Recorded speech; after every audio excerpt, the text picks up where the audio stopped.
قرآن کریم میں ایک آیت ہے جس میں ایک دائی کی اہم خصوصیات کو بیان کیا گیا ہے،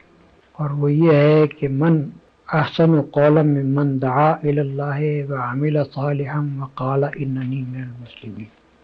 یعنی اس شخص سے اچھی بات اور کس شخص کی ہوگی جس نے اللہ کی طرف بلایا، نیک عمل کیا اور کہا کہ میں مسلمان ہوں۔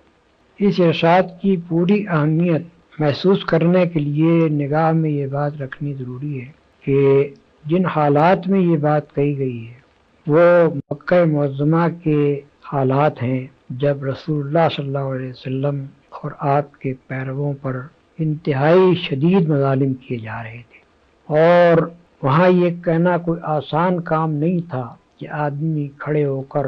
صاف صاف یہ اعلان کرے کہ میں مسلمان ہوں۔ یہ بات کہنے کے معنی یہ تھے کہ گویا آدمی درندوں کو دعوت دے رہا ہے کہ میرے اوپر حملہ آور ہو جاؤ۔ اس بات کو پیش نظر رکھ کر دیکھیے، پہلی بات یہ فرمائی کہ بہترین قول اس شخص کا ہے جو اللہ کی طرف بلائے۔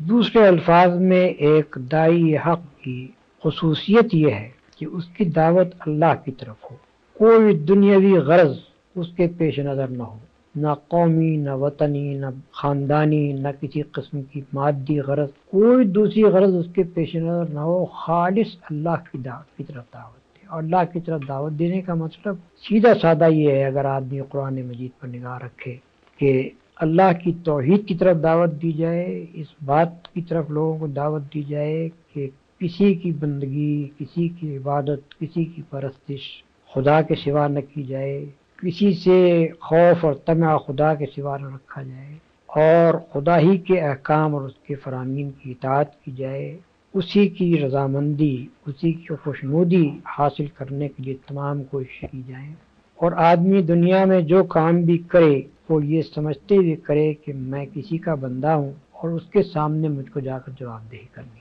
خدا کی طرف دعوت دینے کا مختصر مفہوم یہ ہے جو قرآن سے معلوم ہوتا ہے، اور قرآن میں داعی کی اولین خصوصیت یہ بیان کی گئی ہے کہ اس کی دعوت خالص اللہ کی بندگی کی طرف ہو، خالص اللہ کی پرستش اور اس کی عبادت کی طرف ہو، خالص اس کی اطاعت کی طرف ہو